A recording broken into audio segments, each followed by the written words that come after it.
Assalamualaikum warahmatullahi wabarakatuh. Semangat pagi teman-teman, jumpa lagi dengan saya Yani. Kali ini saya akan membahas tentang manfaat emas. Baik, kita langsung ke pembahasan tentang manfaat emas. Di sini ada 14 manfaat emas, yaitu safe haven, harga cenderung naik, zero inflation, tabungan atau aset terbaik, hakim yang adil, keberkahan emas, hukum perdata emas, multi use, bisa diwariskan, kemudian bisa mengontrol sifat konsumtif, kemudian ada emas sebagai pinjaman cerdas, terjauhi dari riba, wakaf produktif, dan yang terakhir adalah universal currency. Oke teman-teman, kali ini kita akan membahas 3 manfaat dari manfaat emas ini ya. Manfaat yang pertama yaitu safe haven. Apa itu safe haven? Yaitu pengaman nilai, di mana aset investasi yang mempunyai tingkat risiko rendah ketika perekonomian global tidak menentu atau ada gejolak geopolitik. Jadi seperti yang kita ketahui, ketika ada perang dagang antara Amerika melawan Cina seperti saat ini ya, atau mungkin negara-negara lain, maka akan terjadi ketidakstabilan ekonomi.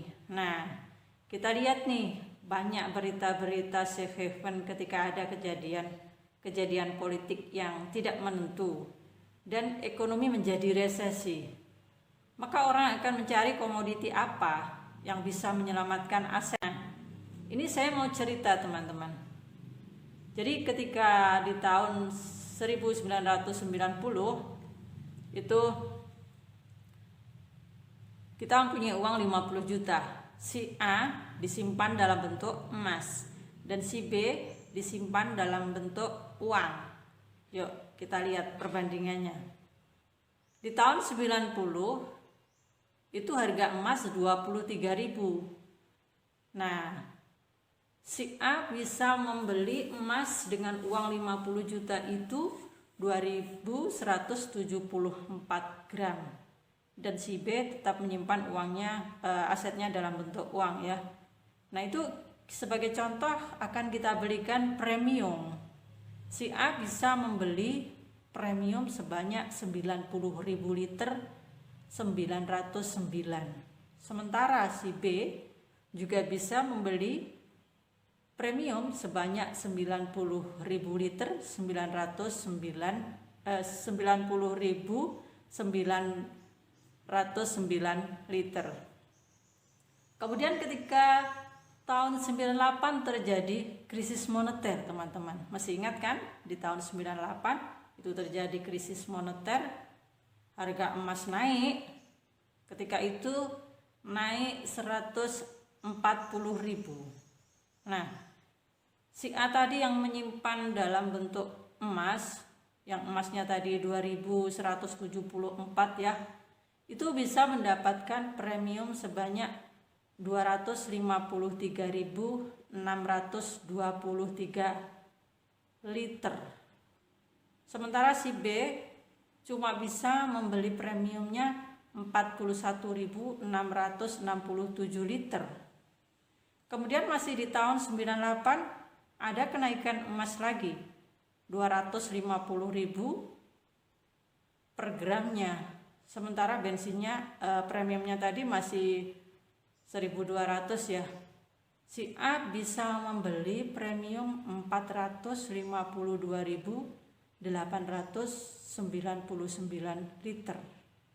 Sementara si B cuma bisa membeli 41.667 liter. Jauh sekali ya perbandingannya ya.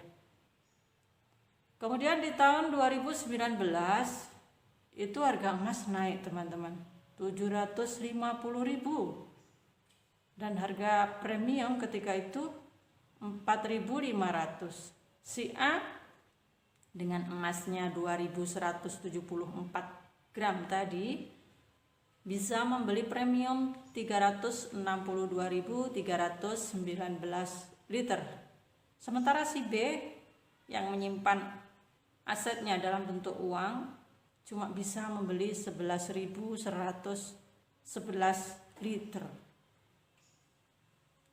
Kemudian di tahun 2020 itu harga emas naik lagi teman-teman ya, menjadi 1.050.000 per gram dan harga premium 6.450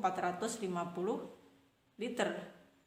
Si A dengan emasnya tadi ya, jika diuangkan bisa membelikan premium sebanyak 353.893 liter. Sementara si B cuma bisa membeli 7.752 liter saja teman-teman. Jauh sekali perbandingannya ya. Jadi teman-teman, maka dari itu simpanlah emas. Maka apapun perubahan yang terjadi, baik itu ada kejadian-kejadian politik yang tidak menentu ataupun terjadi resesi ya. Jadi kalau kita menyimpan emas itu akan tenang karena nilainya akan terjaga, bahkan cenderung naik. Oke. Kemudian manfaat yang kedua teman-teman ya. Di sini manfaat yang kedua yaitu harga cenderung naik.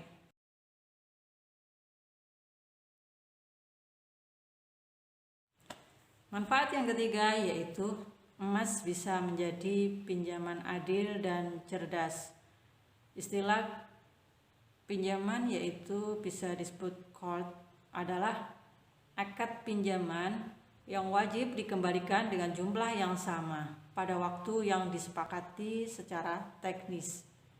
Pinjaman ini diberikan oleh seseorang atau lembaga keuangan syariah pada orang lain yang kemudian digunakan untuk kebutuhan yang mendesak. Nah, bagaimana? Ada pertanyaan nih ya. Bagaimana kalau pinjam sejumlah uang tertentu hari ini, kemudian mengembalikan dengan jumlah yang sama puluhan tahun kemudian?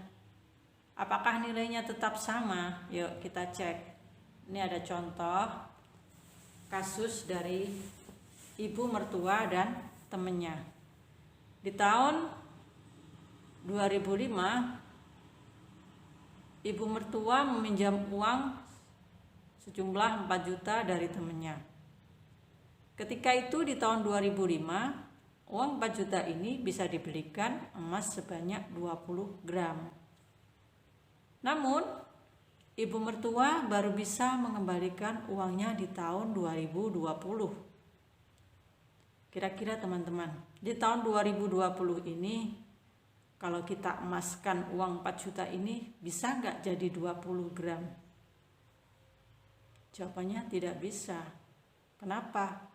Karena harga emas di tahun 2020 itu sudah mencapai 1 juta.